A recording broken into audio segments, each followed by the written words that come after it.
المرسلين والعاقبة للمتقين أما بعد. Inshallah, continuing on with we were discussing the fiqh of jama'ah, praying in congregation, and we discussed a number of things under that topic. Inshallah, we'll continue on with that and discuss a couple more things. The first thing is the conditions for imamat to be correct. What conditions need to be met for a person to be considered fit or correct for imamat. The first, of course, the condition is that the imam, he should be a male, as imamat of female for males is not correct at all. And this is not something that there's a difference of opinion regarding this. So anyone who does so, where the imam is not a male, the entire salah is invalid, and rather people will be sinful for doing such a thing. Imam Abu Hanifa rahimahullah ta'ala, the Sahiban, they give one exception, and that is if there is a group of women and they're together in one place and one woman leads them, that would be allowed, that would be mubah. That the women themselves, there's no man there, it's just women, and the time of prayer came, they all stood up to pray, and then one woman led them all, that would be mubah, that would be allowed. But if there are any males present, then the male cannot pray behind the woman. This is the first condition. The imamat has to be a male. The second one is for the person to be a Muslim, of course. Imamat of a kafir is never correct under any condition. And to pray any sort of prayer behind a non-Muslim, a kafir, is a sin in Islam. For example, a person might say that there was a colleague of mine and he wasn't a Muslim, he was a Hindu or he was a Christian or whatever, and he passed away. And because of my relationship with him, I went to his funeral, and as I went to his funeral, they were praying sort of funeral prayer over him according to their own religion. And so this person joined them and prayed funeral prayer over that person behind whoever was leading them. That would not be allowed. That would be haram. Of course, even though there was a relationship for many years with the non-Muslim and he was a colleague, you even called him a friend, known him for a very long time. And when he passed away, of course, you give your condolences. But to go to the funeral prayer, and when they are praying according to their own custom, their own religion, and you praying behind them, would not be allowed at all in Islam. Specifically and especially since we cannot pray for forgiveness, we cannot pray for mercy and rahmah for a person that we know has passed away in a state of disbelief. Never. Allah subhanahu wa ta'ala had made it forbidden. وَلَا تُصَلِّ عَلَىٰ أَحَدٍ مِّنْهُمْ مَاتَ وَلَا تَقُمْ عَلَىٰ قَبْرِهِ. That never ever should you pray over them, nor you should go and stand over their graves, because they have died in a state of kufr. That means now there is no saving them. The only dua that a person can make for a non-Muslim that is alive is dua of guidance, dua of hidayah. That Allah show him the straight path or guide him to the straight path as long as the person is alive. So imamat of a kafir, to pray behind him, is never allowed. For the person to be mature, the imamat of a child is not correct. This is specifically in the case of Imam Abu Hanifa rahimahullah ta'ala, that he mentions that a child cannot lead adults in prayer. Why? Because a child is not mukallaf. Mukallaf means a child is not legally responsible to pray. The prayer is not fard upon him. So anytime a child is praying, he is praying as a nafil, as something that's optional. Since Allah is not yet fard upon him, he's not baligh yet. And so the qaida or the qanoon or the law is that a person who is praying nafil, another person cannot pray fard behind him.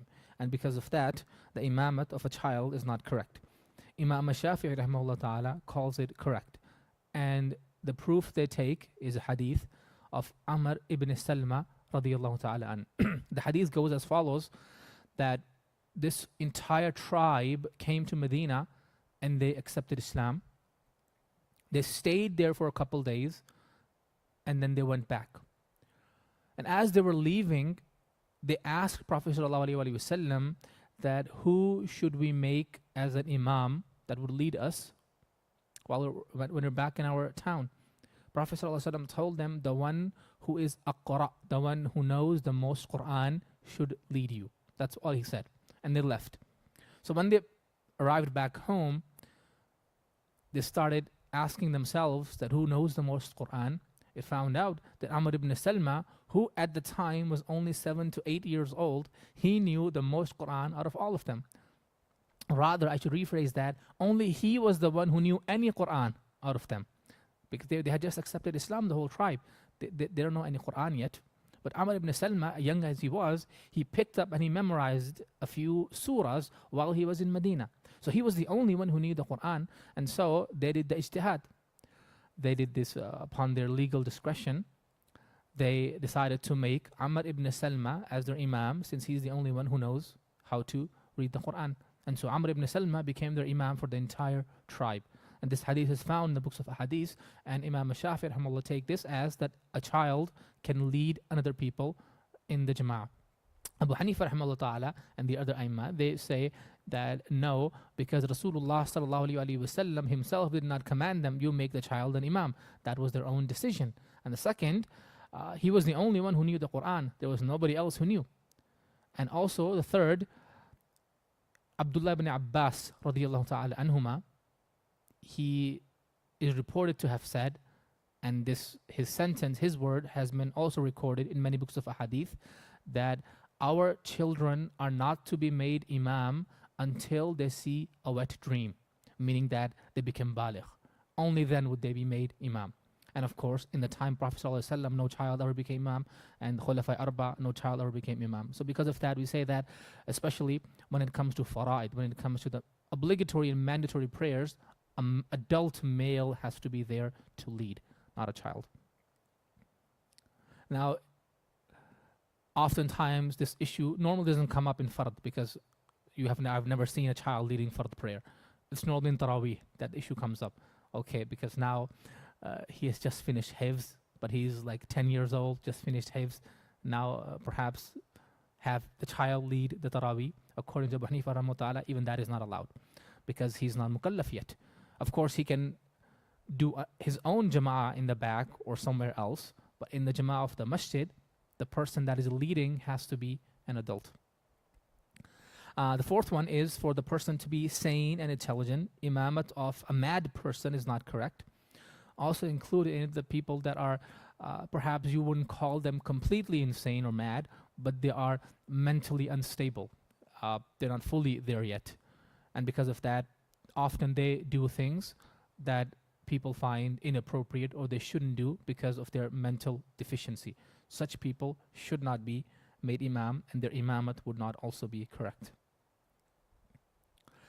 The fifth one is for the imam to have the ability to recite the necessary amount for the salah to be correct. Meaning at least he knows a few surahs, at least short surahs of the Quran that he's able to recite. And coming back to the qissa and the waqi of Amr ibn Salma radiyallahu ta'ala an, he was the only one who knew any part of the Quran. So others, they didn't even meet that condition to lead as an imam. Only this child who had memorized a few surahs, he was the one who was qualified for that. So for the imam to have the ability to recite the necessary amount for the salah to be correct, and we know the necessary amount, the minimum amount is either one long ayah or 3 short ayahs. Inna a'tainaka al-kawthar fasalli li rabbika wanhar inna shani'aka huwa al-abtar. This is 3 short ayats or just 1 long ayah. That is equal to the 3 short ayahs. The sixth one is he should not have any illness that will render him excused, meaning ma'zur. A person should not be ma'zur. Like a person, he has a problem of bleeding, his nose bleeds often, or the blood comes out of his teeth often, or urine drops keep coming out, and he has no control over that. And there are people that are going through such difficult circumstances. May Allah help them and grant them shifa and afiyah. But this happens, that urine drops keep coming out, or they keep passing gas. So a person in that case is ma'zur, he is excused. He cannot be made an imam. Of course, his own prayer would be fine, even if he is praying behind the imam. And even though as he is praying, the blood is coming out or the urine drop is coming out, and he has, of course, something there to catch it, but he cannot be made an imam. The seventh one is he should be able to pronounce the letters of the Quran correctly as they should be. And of course, this is a given, especially the pronunciation, the tajweed of the Quran. And if this is what ulama have written, that if there's an imam who continues and continues to make these egregious mistakes, where the ha and the ha and the ain and the hamza and the dhal and the za and the sin and the tha, they're not, a person is not considering them, and he keeps mixing those up, it means that the translation of the Quran now is being changed, because the tha and the sin in a word has a different meaning. The qaf and the kaf has a different meaning. If a person who is not able to pronounce them correctly should not be made an imam, rather he should strive to correct his tajweed. Conditions now, before that was conditions for imamat to be correct, that how a person is qualified to be an imam, and now the condition for iqtida to be correct, for the muqtadi.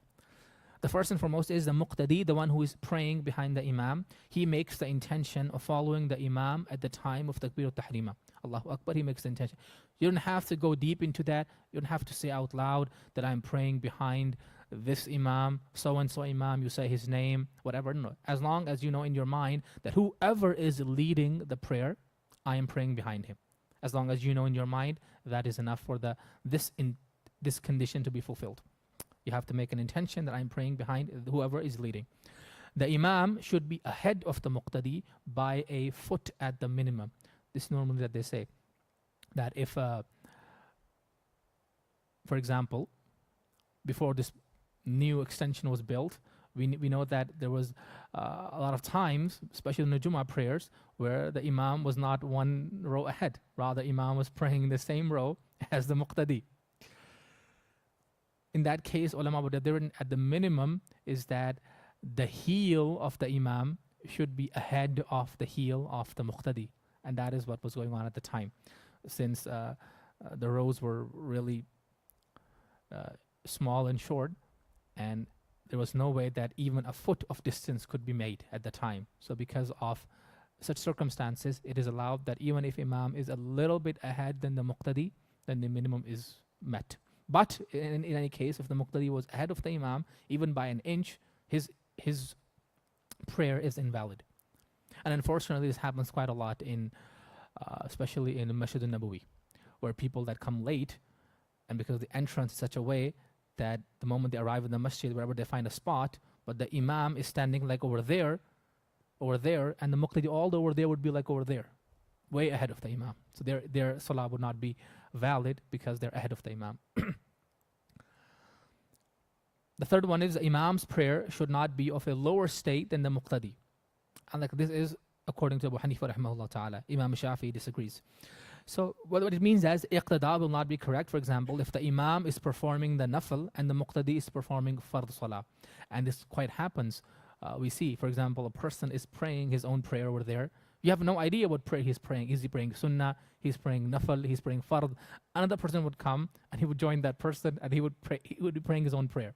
That person could be praying, the one who is a muqtadi, he could be praying, for example, maghrib. And the person who is leading now, he is praying his two sunnahs. According to Abu Hanifa, it will not be valid at all. Why? Because the person who is a muqtadi, his prayer is of a higher level. He's praying a fard. And the imam now that has been made, and the imam is just praying nafil, or he's praying the sunnah. So fard cannot be prayed behind someone who's praying nafil. This is according to Abu Hanifa rahimahullah. Imam Shafi'i rahimahullah says that it's allowed, even that case. The dalil, the proof is given, a very famous narration that is often quoted, that how one time Prophet sallallahu alaihi wasallam, he is in Masjid al-Nabawi and he's praying some nawafil. And the Sahabi says, I enter and I see Prophet sallallahu alaihi wasallam praying, and so I stand behind him and join him in the prayer. And Rasulullah sallallahu alaihi wasallam is praying, is reciting Surah Al-Baqarah. He finishes Baqarah, he starts Ali Imran, he finishes Ali Imran, he starts Nisa. In the end, he says, I couldn't pray with him anymore, so I just left. So this was the dalil is given that he didn't know what Salah Prophet sallallahu alaihi wasallam is praying. He just joined behind him. But of course, we say that that was one amal of a Sahabi. Prophet sallallahu alaihi wasallam did not command him to pray behind him, and he did not he couldn't even finish the prayer because of how long the prayer of Rasulullah sallallahu alaihi wasallam was. So normally there are a number of hadiths as well, but there's a valid difference of opinion. This is why we never stop anyone. We say to those people who follow the Hanafi madhab, it is not allowed for you to just go and become a muqtadi of any person. You have no idea what salah he's praying, nafal, sunnah, fard. So you have to know exactly if he's praying the same salah. And the fourth condition here we'll learn as well, that the imam and the muqtadi should be performing the fard of the same time. This also cannot be that a person who is imam, he is praying zuhr, and another person is making niyyah of praying asr behind him. That would also not be valid. They have to have the same fard prayer of the same time. Imam zuhr, muqtadi zuhr. Imam asr, muqtadi asr. This is the fourth condition. The imam and the muqtadi should be performing the fard of the same time. The iqtida will not be correct if the imam is performing zuhr and muqtadi is performing asr, or the other way around. The fifth one, I believe inshallah this is the last one, there should not be anything between the imam and the muqtadi that hides the movement of imam from muqtadi. If the movement of the imam is not hidden by seeing or listening, the iqtida will be correct. What it really means is that as long as a person is able to see the imam, or he's able to listen to the imam, or he is able to listen to a third person who is calling out the takbir for the imam, then it would be allowed. Back in the day, this used to happen. If the majma, if the crowd is really big, and the imam's takbir cannot reach the ears of the people that are way in the back, there would be another person appointed in the middle. Imam would say Allahu Akbar, the person would say Allahu Akbar. That is allowed. Nowadays, we don't have this problem because of the mic. Sometimes, unfortunately, what happens is, for example, if there is a men's praying hall and the sisters' praying hall, and something happens with the mic, for example, the battery runs out, now the imam is saying Allahu Akbar, the voice does not reach them, they cannot see the imam, they cannot hear the imam, there's not a third person near the sisters' area that is saying Allahu Akbar for the imam. Now they are completely cut off from the imam. They cannot see the imam, they cannot listen to the imam. In that case, their prayer will no longer be linked with the prayer of the imam, since they have no idea what the imam is doing. Now it's their own prayer that they're praying. So this is, there should not be anything between the imam and the muqtadi that hides the movement of imam. These are the 5 conditions that are necessary for the iqtida, for the person who is following the imam, for him to be correct. Inshallah, we'll continue this topic next time. May Allah subhanahu wa ta'ala give us the ability to understand this. Wa akhiru da'wana alhamdulillahi rabbil alameen.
بسم الله الرحمن الرحيم والحمد لله رب العالمين والصلاة والسلام على رسول الله وعلى آله وصحبه ومن والاه وعلى من اتبعه بإحسان إلى يوم الدين ثم أما بعد.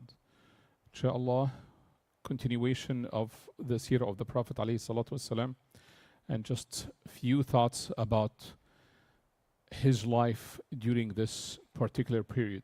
We talked about Abu Talib, the death of Abu Talib last time, and how the Prophet عليه الصلاة والسلام and the Kubara Quraysh, the elderly of Quraysh, was trying to tell him, you have to die on the millet Abdul Muttalib, until they dissuaded him to do that, despite all the love he had for the Prophet and all this. And subhanAllah, this was in the 10th year of Ba'tha, after they came up from the Sha'b. And we talked before as well, I don't want to spend too much time on that, is how the brother of Abu Talib, Al-Abbas, was asking Sayyidina Muhammad sallallahu alayhi wasallam, is like obviously about his brother, his like relation and protection and giving you the victory of all these things, is it gonna help him in any ways? And subhanAllah, as we know, there is no anything, we should not make dua for the kuffar or anything, but there is a special part that the Prophet ﷺ mentioned, and this is only very special for Abu Talib, specifically only by the Prophet ﷺ. He said, yes, that without my connection with him and all this, he would have been in a dark al-asfa min nar. But he is in dahdah min nar. He is in a small amount of the hellfire that is only reaching his ankles, and from that his brain is boiling from that, subhanallah, Abu Talib. So the Prophet mentioned that in Hadith Sahih, and this is something that it is very much known and all this, despite all his protection and victory, but he did not die even with saying La ilaha illallah. And we'll talk short after that, few months, is the death of the wife of the Prophet ﷺ, Sayyidah Khadija. And this is the Prophet life at this time. We talk, this is the 10th year, so if you calculate, he's about 50 years old. 50 years old, subhanallah, and he was Nabi or Ba'tha when he was 40 years old. So 10 years on the Meccan time, and he was married much before that as well. And so this is, we're talking about closer to 35 years of the Prophet ﷺ living with only one wife, which is Sayyidah Khadija. And we have to know that in our heart, that subhanallah, the Prophet ﷺ was married to her for a very long time, closer to 25 years. And this 25 years, only one wife. And the Khadija, Sayyidah Khadija bint Khuwaylid, has a lot of hadith and manaqib in the Deen, subhanallah. The Prophet ﷺ mentioned that in the hadith Sahihah, that Sayyidina Jibreel in one time came to the Prophet ﷺ, and he told him that one coming to you now is Khadija, and she is coming with you with some food or drink. فَأَقْرَأْهَا مِنِّي وَمِنَ اللَّهِ السَّلَامِ. Tell her that me and Allah is telling her, Assalamu alaikum, وَبَشِّرْهَا بِبَيْتٍ مِّن قَصَبٍ, and give her the glad tiding that she will have a house from qasab. And the qasab, the meaning of it is like the inside of the pearls, subhanallah, very pure and one of the best kind of houses in Jannah. La sakhaba fihi wala nasab. There is no noise, there is no harm or anything. Wala nasab. There is no ta'ab, or there is no worry, there is no ham, there is no hardship, subhanallah, in Jannah. So obviously the Sayyidah Khadija was giving the glad tiding of having the house in Jannah before her death, subhanallah. So this is mubashara bil Jannah as well, according to the hadith of the Prophet alayhi salatu wasalam. And this is this hadith, فَقْرَأْهَا مِنْ رَبِّهَا وَمِنِّي وَبَشِّرْهَا بِبَيْتٍ فِي الْجَنَّةِ مِنْ قَصَبٍ لَا صَخَبَ فِيهِ وَلَا نَصَبٍ. Another hadith that we need to know about Sayyidah Khadija, and this is Sahih al-Bukhari wa Muslim, that the Prophet alayhi salatu wasalam said about Jannah, خَيْرْ نِسَائُهَا Maryam. The best of the women in Jannah is Maryam. وَخَيْرْ نِسَائُهَا Khadija. And the best of the women in Jannah is Khadija. Subhanallah. This is one hadith saying one, like the two women that is best in Jannah is Sayyidah Maryam and Sayyidah Khadija. Another version of the hadith, Musnad al-Imam Ahmad and Ibn Hibban fi Sahih. And this is a Sanad Sahih and Ibn Abbas, that the Prophet ﷺ made like 4 lines like this. And then he said, أتدرون ما هذا? Do you know what is this? Then the Sahaba say, Allah wa Rasuluhu a'lam. He say, أفضل نساء أهل الجنة, the best of the women of the Jannah. And he just like put these 4 lines to mention, to remind them, this is only 4 in Jannah of the best of the women in Jannah. Khadija bint Khuwaylid, Fatima bint Muhammad, Asiya bint Muzahim, Imra'at Fir'aun, wa Maryam ibnat Umran. So 4 the best of the women, all the women, subhanallah, from the beginning of Adam until the end of time, subhanallah. 4 only of the best of the women of Jannah. And 2 of them was during the Prophet ﷺ life, Fatima and Khadija. And this is makrama, subhanallah, if you think about it, from all the lives from Adam until the end, 2 of them during the life of the Prophet. Fatima bint Muhammad wa Khadija, subhanallah, the wife and the daughter. And then Asiya bint Muzahim imra'at Fir'aun, the wife of Fir'aun, wa Maryam ibnata Imran. And another hadith is about the same meaning, subhanallah, حسبك من نساء العالمين مريم وخديجة وفاطمة وآسيا. والإمام القرطبي, and just another form of you to know that Imam al-Qurtubi, he say Maryam afdal from all of them. So but this is only the opinion of Imam al-Qurtubi to put Sayyidah Maryam above the other 3, subhanallah. And we know about the Sayyidah Maryam as well from the Quran and Surah Maryam. What happened to the Prophet alayhi salatu wasalam after the death of Abu Talib and Khadija, that in hadith fil Mustadrak, that as soon as the Abu Talib, the uncle of the Prophet ﷺ, passed away, all the hurt and the punishment and the torture started to the Prophet ﷺ personal. So before that, it was talk and all this, and now it is actually getting to be physical. And we talked about that. The Prophet ﷺ was almost protected during that time because of all the people respecting Abu Talib.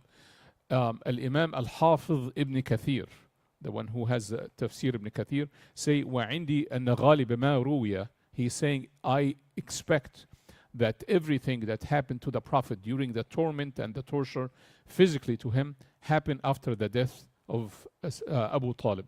After that, so all the stories that you have heard about what happened to the Prophet, and we'll touch on that, this happened after the death of Abu Talib. So we're talking about the year of the 10th, and this is what triggered all the way to start the Prophet ﷺ, the migration. If you can imagine all these 10 years, subhanallah, staying, there is some people migrating to Al-Habasha and all this, but he stayed. After this time, he started to look into Al-Ta'if, and then after that, shortly, we are going to be talking about Al-Madinah, and then eventually will lead to the Hijrah al-Madinah. السيدة عائشة رضي الله عنها وارضاها تقول ما زالت قريش كاعة حتى توفى أبو طالب. And this is what the Prophet عليه الصلاة والسلام mentioned, that what does كاعة mean? Quraysh still almost like a coward, almost like being very captivated from doing anything until Abu Talib died. The Prophet told Sayyidah Aisha that. And another hadith, Musnad Sahih, عن عروة ابن الزبير, he mentioned ما نالت مني قريش, who is talking? The Prophet عليه الصلاة والسلام said ما نالت مني قريش شيئا أكرهه حتى مات أبو طالب. Quraysh has not got anything from me that I hated really until Abu Talib died, subhanallah. And we talked about that before, about how, subhanallah, it is one of the things that was in the life of the Prophet alayhi salatu wasalam, in his life, Abu Talib, to protect him all this time. دخلت Fatima in one time on the Prophet alayhi salatu wasalam, and she was crying, and the Prophet asked her, why you're crying, my daughter, what's happening? And she said, I hear everybody in Quraysh, and they are making all this swearing and qasam billati wal uzza, saying by Allah will do, by Lat will do this, bil uzza will do this, wa manat al-thalitha, all this, they're gonna kill you. And I worry about you. And she was crying, Fatima bint Muhammad. And everyone almost like knew he will have a part of your blood. So she was very scared and walking around and hearing all this, subhanallah. He say, Ya bunayya tini bi wudu. Oh my daughter, bring me some wudu. And he made wudu, and subhanallah, the Prophet ﷺ went to the Al-Kaaba, al-Masjid. As soon as they saw him, تَأْطَأُوا رُؤُوسِهِمْ وَسَقَطَتْ أَذْقَانِهِمْ عَلَى ثَدْيِهِمْ. Subhanallah, as soon as they saw him, it almost like a sign. And then they got like their head like this. The Prophet ﷺ held a piece of like dust from the ground, and then he threw it in their faces, all of them, subhanallah. And they are almost in a state of trance. They could not do anything about that. فَقَبَضَ قَبْضَةٌ مِنَ التُّرَابِ فَحَصَبَهُم, throw it on all of them. It's like a group of people and throw the dust on them. وَقَالَ شَاهَةُ الْوُجُوهِ. شاهت الوجوه. And subhanAllah, this is a dua for the enemies and all that. When you face an enemy, this is dua. The Prophet alayhi salatu wasalam, you say شاهت الوجوه. Subhanallah, he did this with the dust. The hadith saying فما أصاب رجل منهم حصى, nobody has reached a dust until he was killed in Badr. Subhanallah, all these people that was in the gathering died in the battle of Badr. Subhanallah, very short. We're talking about 5 years from that. And Sanad Sahih that they beat the Prophet alayhi salatu wasalam حتى غشي عليه. So that's something also we are not really familiar with, that they beat the Prophet alayhi salatu wasalam until he was unconscious.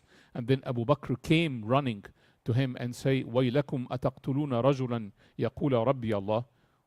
Like, woe to you, are you gonna kill a man just for saying Rabbi Allah, that my Allah is my Lord? Subhanallah. قالوا من هذا قالوا هذا ابن أبي قحافة المجنون. They say this is Ibn Abi Quhafa, the crazy one. Subhanallah, saying that about Sayyidina Abu Bakr as-Siddiq radiallahu anhu wa arda. And this is Al-Hakim في المستدرك.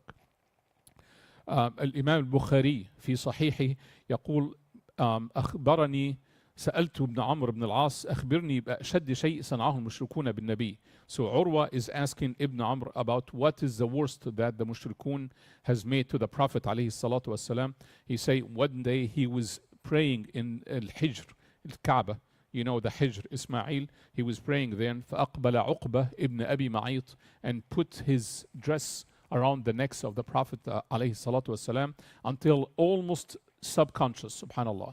And another narration, he fell on the floor and people felt he died. And then Abu Bakr again came, subhanallah, running and mentioned and took the shoulders of Uqba ibn Abi Ma'id, la'anahullah, and say, أَتَقْتُلُونَ رَجُلًا أَنْ يَقُولَ رَبِّي Allah. The other occasion that you need to know about, subhanallah, that one day when Abu Jahl was sitting on the Kaaba, and this is a different thing, then Abu Jahl and the people saw the Prophet alayhi salatu wasalam, then Abu Jahl was the one who incited that, who asked them and told them, who can bring Sal al-Jazur, the Jazur of, which is basically the placenta, you know, the placenta of the baby of a camel when he gives birth, there is a placenta. So they call it Sal al-Jazur. قال أبو جهل أيكم يرسل لي سلا جزور بني فلان فيأخذه فيضعه في كتفي محمد إذا سجد. So when he is making sujood, throw this placenta or the mashima of this Sal al-Jazur on his back so we can laugh, we can actually make fun of him, subhanallah. So one أشقى القوم, the one according to the hadith, they say فقام أشقى القوم فأخذه, and هو عقبة بن أبي معيط. They say أشقى القوم, subhanallah, عقبة ibn Abi Ma'id. He brought this Sal al-Jazur and throw it on the Prophet alayhi salatu wasalam when he is making sujood. The Prophet didn't even raise his head, subhanallah, stay like this, and stayed until, subhanallah, السيدة فاطمة رضي الله عنها وارضاها جاءت هي وجويرية فطرحته عنه. She removed it from the back of the Prophet alayhi salatu wasalam and started to cursing them and saying, what are you doing? What are you doing to them? And crying, subhanallah. لما قضى النبي صلاته, when the Prophet عليه الصلاة والسلام finished his salah, رفع صوته بالدعاء ودعا عليهم. وكان الرسول عليه الصلاة والسلام, and he is used when he's making dua to make it 3 times, and when asking Allah to ask 3 times, اللهم عليك بقريش, اللهم عليك بقريش, اللهم عليك بقريش, 3 times. Then everyone, after they were laughing and making jokes when the Prophet had the Sal al-Jazur, they stood silent because they thought something bad is going to happen. So deep down they knew that, subhanallah, anything can happen, but they were making all this fun and having kibr to do this. And then the Prophet alayhi salatu wasalam specifically said, Allahumma alayka bi Abi Jahl ibn Hisham, Allahumma alayka bi Utba ibn Rabi'a, Allahumma alayka bi Shayba ibn Rabi'a, Allahumma alayka bil Walid ibn Uqba, wa Umayya ibn Khalaf, wa Uqba ibn Abi Ma'id. All of them, one by one, got killed in Badr, subhanallah. And Sayyidina Abdullah ibn Mas'ud say, one of them lived after the day of Badr, subhanallah. All of them got killed that day, subhanallah. So may Allah gather us with the Prophet alayhi salatu wasalam and the companions and all that. And one last thing, inshallah, I will mention how we react to when things happen. We know Allah subhanahu wa ta'ala, this is Safiyullah wa Khalilu. There is no one on this earth has al-maqam al-mahmud like the Prophet ﷺ. None of the prophets have the shafa'ah or al-maqam mahmud like the Prophet. Why? You have to think, and that's what I want to ask you, why this is happening to the Prophet ﷺ, and why, despite the love of Allah, this is qada from Allah to have this. So this is obviously a lesson for us, that what happened in this life does not mean anything, that Allah does not love you if you are a Muslim or anything. This is the sunan. This is sunnat al-anbiya wa sunnat al-du'a. And this is the role of the Prophets alayhi salatu wasalam. And this is a role in this dunya, that we have to show our sabr and we have to show our jihad to be like the Prophet alayhi salatu wasalam. And then the reward in Jannah. The Prophet, and this is, I'm going to finish with this inshallah, the Prophet alayhi salatu wasalam, after all this time, he was at one point sitting in a shajara in Wadi, in one of the trees. The Sayyidina Jibreel came and he was like in a very bad situation and sadness about all this, and all this is happening. And then Jibreel came to him and asked him, and the Prophet had the blood on him and all this from the Quraysh, and very sad. He said, ما لك فقال فعل بي هؤلاء وفعلوا. Quraysh has done this and done this. فقال له جبريل, and this is رواية in Musnad al-Imam Ahmad. قال أتحب أن أريك آية? Do you want to see an ayah? And subhanallah, this is tasbir and this is sabr for the Prophet alayhi salatu wasalam. The Rasulullah sallallahu alayhi wasallam, Musnad al-Imam Ahmad, say yes. So he nadara ila shajara min wara al-wadi. He looked at a tree from beyond the valley. So Jibreel told him, call the tree. Call the tree. So the Prophet ﷺ called the tree. The tree came walking to the Prophet ﷺ. So Jibreel told him, Murha faltarja. Call it to go back. So فأمرها فرجعت. فقال رسول الله صلى الله عليه وسلم حسبي حسبي. That's enough for me. I know that Allah can make the victory in any time, but there is a reason for all this struggle and strive and beating and all this to happen. SubhanAllah. This is a lesson for us to know about that, inshallah. May Allah make us with the company of the Prophet عليه الصلاة والسلام, the companion. أقول قولي هذا أستغفر الله لي ولكم إن شاء الله.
بسم الله الرحمن الرحيم نحمده ونصلي على رسوله الكريم أما بعد. Inshallah, in lesson 7 we shall discuss Sunan. So this is in respect to Sunan of Salah. Although the word Sunnah has a general sense, a general meaning as well, but here we are talking about Sunan of Salah. So there are two types of Sunnah. Sunnah Mu'akkada and Sunnah Ghair Mu'akkada. In respect to Sunnah Mu'akkada, in the Hadith, Rasulullah sallallahu alayhi wasallam has mentioned a general version, that is, whoever performs 12 rakat Sunnah Mu'akkada each day, then a palace shall be made for him in Jannah. This is a general virtue for all the Sunnah Mu'akkada. The word Mu'akkada means emphasize. So Sunnah Mu'akkada means emphasize Sunnah, and Sunnah Ghair Mu'akkada means non-emphasize Sunnah. So which 12 rakat are those? So 2 Sunnah Mu'akkada before Fajr, 4 Sunnah Mu'akkada before the Zuhr Salah, 2 Sunnah Mu'akkada after the Zuhr Salah, that's 8, 2 Sunnah Mu'akkada after the Maghrib Salah, that's 10, and 2 Sunnah Mu'akkada after the Isha Salah.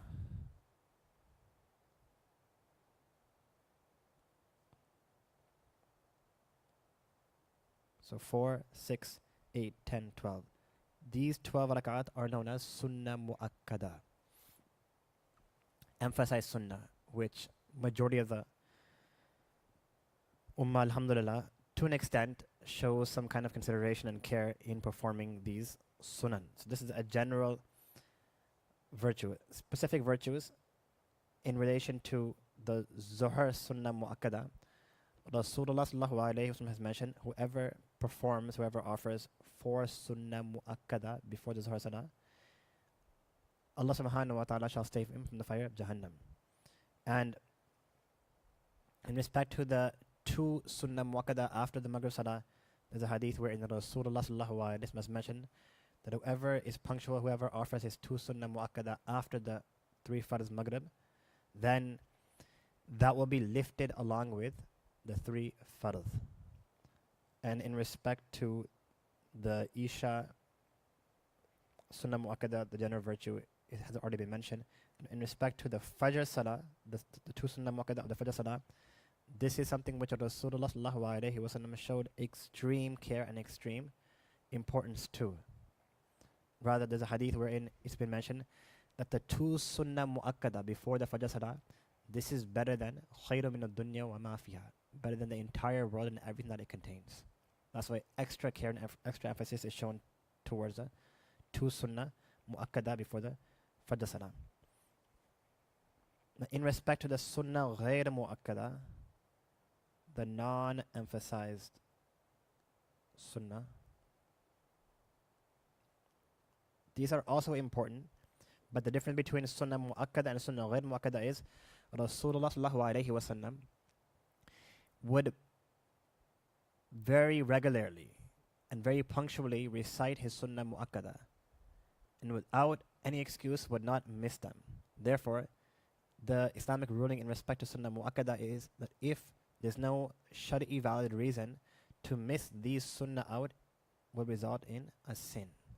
But in respect to Sunnah Ghair Mu'akkada, the definition is that Rasulullah sallallahu alayhi wasallam would carry them out, but at the same time he would also omit them. And if a person was to omit the Sunnah Ghair Mu'akkada without an excuse, there is no sin. However, the more a person does, the more reward Allah subhanahu wa ta'ala will give him, because this is less emphasized and this is more emphasized. However, in today's day and age, the general concept has become that we will only perform the fara'id, wajibat, and at the most, Sunnah Mu'akkada. Seldomly will any importance be given to the Sunnah Ghair Mu'akkada, or let alone the Nawafil, which will be discussed in the next lesson, so I'm not going to go into detail right now. Whereas there are a hadith in respect to both, which highlight both of their importance.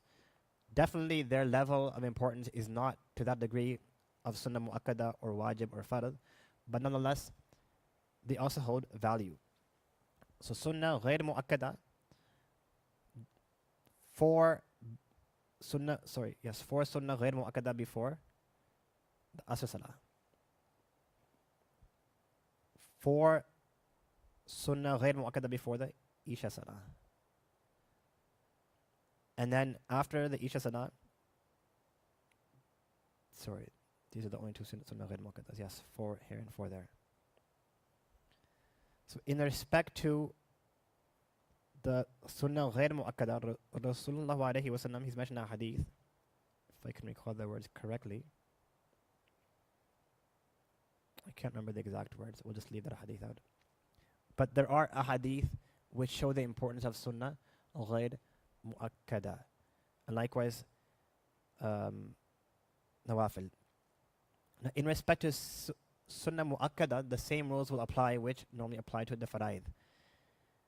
Sunnah mu'akkada are not to be made up if they are missed, except if the sunnah mu'akkada of the Fajr Salah is missed along with the Fard Salah. So we find a hadith of Rasulullah alayhi wa sallam wherein it's mentioned that during the return from the Battle of Khaybar, Rasulullah alayhi wa sallam, he stopped at a station along with his companions, and Allah subhanahu wa ta'ala made it happen as such that they slept through the entire night.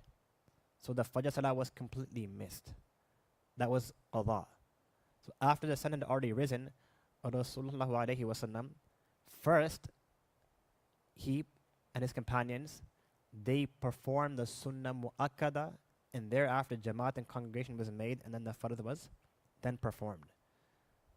So sunnah mu'akkada by itself will not be made up for, but if the fard is also missed, then a person can make up for the sunnah mu'akkada, and that is for as long as the zawal time, that means for as long as the sun does not reach its zenith, then a person is able to do this. So in respect to the sunnah ghair mu'akkada,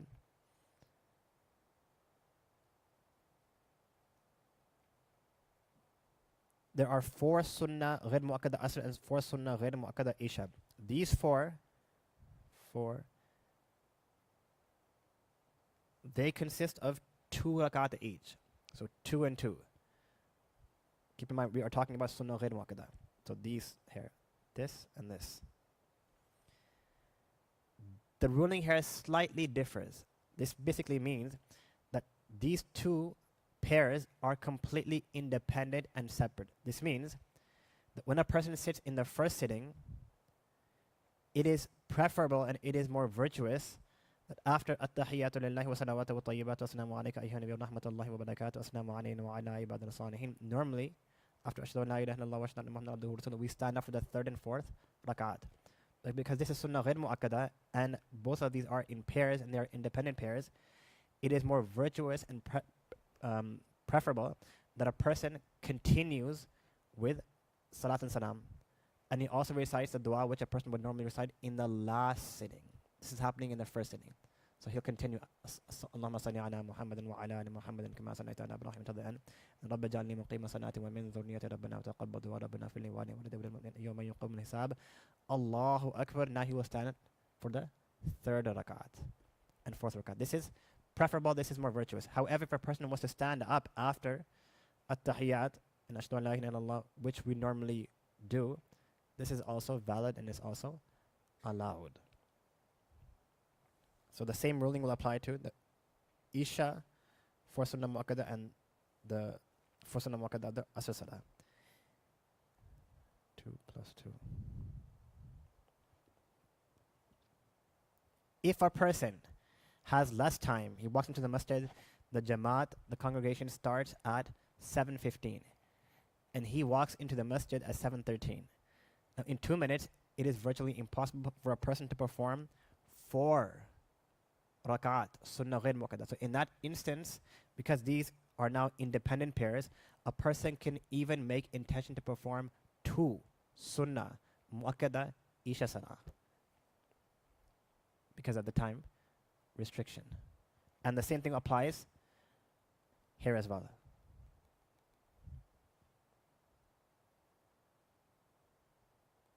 So again, we are talking about sunnah غير مؤكدة, which very, very less emphasis is shown to.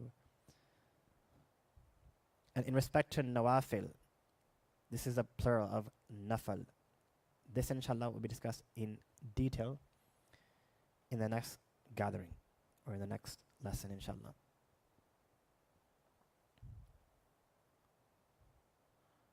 Any questions about fard al-wajib, sunnah muakkada, sunnah ghair muakkada? Yes.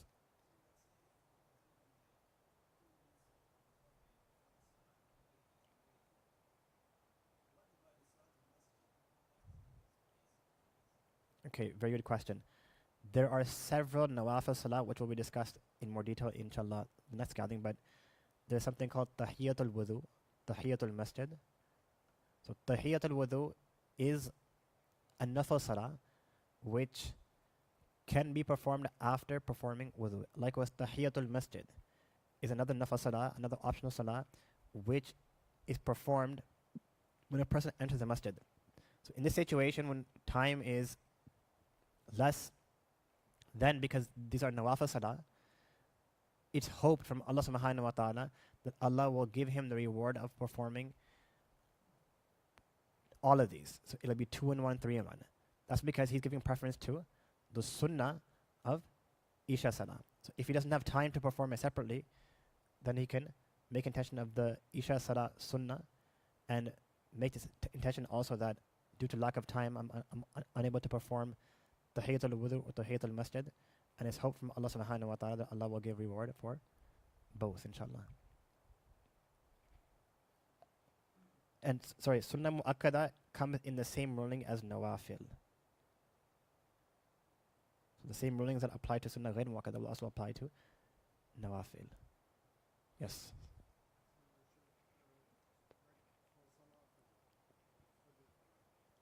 Yes.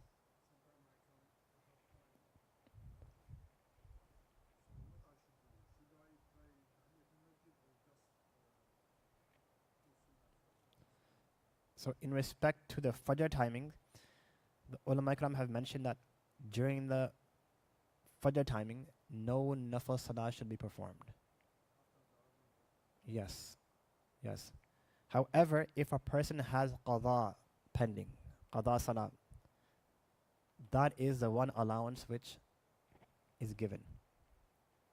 But it should also be done in such a manner that others are not aware that this person is performing his qada salah. So let's say if a person wakes up early, or there's a separate room in the masjid or a separate area in the masjid, perhaps perform the qada salah in that area or in that room or even at home, and then make your way to the masjid so other people don't see that this person is engaged in qada.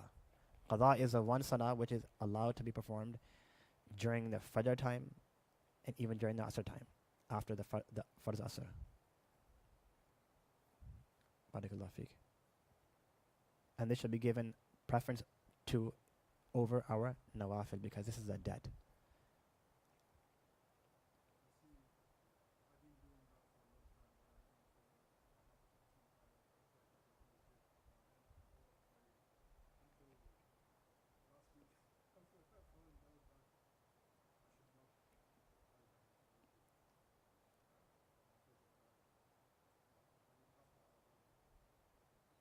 Yes, that's the ruling.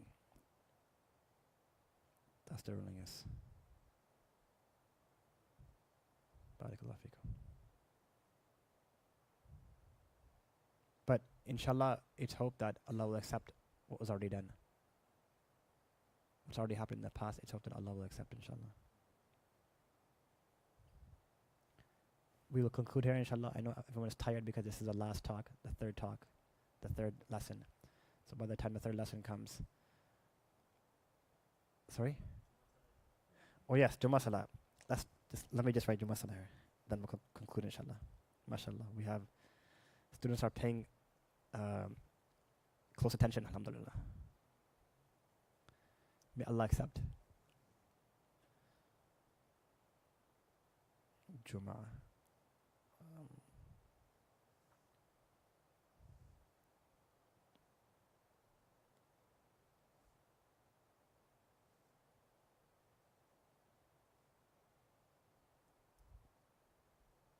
So in Jummah there are 14 rakat.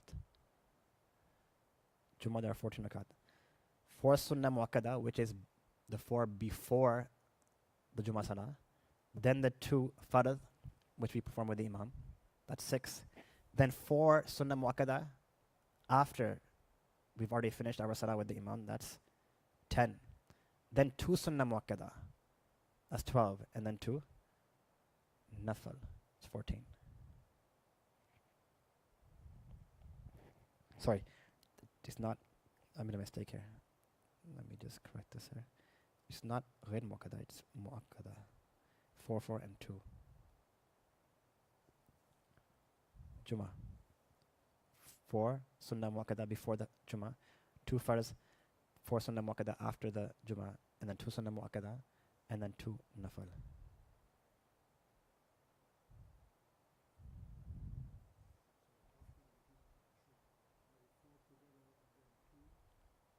Yes. 4. So 4 sunnah muakkada, 2 farad Jummah, then 4 sunnah muakkada, then 2 sunnah muakkada, and 2 nafal.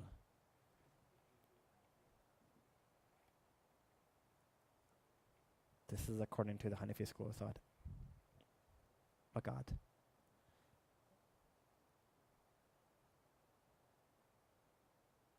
I'll have to check if this is according to Imam Shafi as well. I'll have to confirm that. I'll check inshallah and confirm. But for sure I can say inshallah this is according to the Hanafi school of thought. But there's a lot of similarities. I'll confirm inshallah.